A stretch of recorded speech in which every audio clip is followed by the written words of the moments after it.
তারা তাদের নিজেদের প্রয়োজনেই ঐক্যবদ্ধ হবে।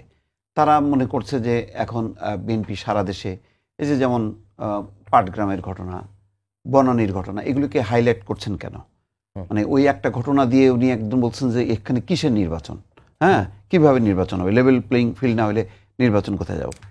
নিঃসন্দেহে আমি তো বললাম যে পাটগ্রামের ঘটনাটা খুবই মানে খারাপ, কারণ পাশের থানা পর্যন্ত সেখানে যেতে পারেনি, তারাও ঘেরাও হয়েছে, 2টা থানা ঘেরাও করে রাখছে বিএনপি নেতা কর্মীরা। এটা খুব খারাপ উদাহরণ। কিন্তু ওই যে আবার মানে কি বলে হাইতি আর সুইজারল্যান্ড, আমরা হাইতিও না সুইজারল্যান্ডও না, তো সুতরাং মানে ওই ঘটনা দিয়ে আমরা বোঝা যাবে না যে আমরা হাইতিতে চলে গেলাম, আবার ওইটা বাদ দিলে যে আমরা সুইজারল্যান্ডে চলে গেছি সেটাও না, আমরা মাঝামাঝি অবস্থানে আছি। আবার কিন্তু এইগুলিকে তো ইস্যু করবে। এখন দেখেন আগে যদি আওয়ামী লীগ থাকতো তাহলে ফরমেশনটা অন্যরকম হতো, তাহলে জামাত বিএনপি একটা পোলারাইজেশন হতো আর আওয়ামী লীগের নেতৃত্বে আর একটা পোলারাইজেশন হতো। এখন এখন মানে সেকেন্ড পার্টি কী হবে বা ফার্স্ট পার্টি কী হবে? এখন জামাত সহ ইসলামী জোটগুলি তারা মনে করে যে তারা যদি ঐক্যবদ্ধ হইতে পারে তাহলে তারা ক্ষমতায় আসতে পারে। তো সেই অবস্থায় তো তারা মানে ছোট ছোট ঘটনাগুলোকেও অনেক জাতীয় রূপ দেওয়ার চেষ্টা করবে। পাটগ্রামের ঘটনাটা তো মানে জাতীয় লেভেলে আনার চেষ্টা করবে, দেখানোর চেষ্টা করবে, যেটা হয় আর কি।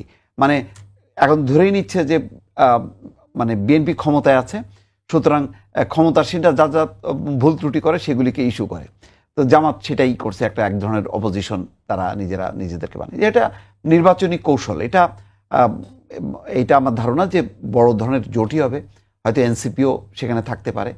তো এটা তো মানে নির্বাচন তো স্বাধীন, আমি কার সাথে কার কোন ইকুয়েশনে জোট করব, হ্যাঁ সেটা তো মানে বলার কিছু নেই। তবে আমার বিশ্বাস যে এইভাবে যদি চলতে থাকে তাহলে মানে জোট হবে। কিন্তু সংকট হলো এইটাই যে নির্বাচন যত প্রলম্বিত হবে সংকট কিন্তু বাড়তে থাকবে। এই পাটগ্রামের একটা ঘটনা, বনানীর ওই জাকারিয়া হোটেলের ঘটনা, এইগুলি দিনকে দিন, তারপরে পটিয়ার ঘটনা, তারপরে বিভিন্ন জায়গায় এই যে মানে একটা পরিবারের 3 জনকে পিটায় মেরে ফেলা সকালবেলায় ঘটনা, তারপরে ওই যে নারী নির্যাতনের মুরাদনগরী তো 2টা বড় ঘটনা।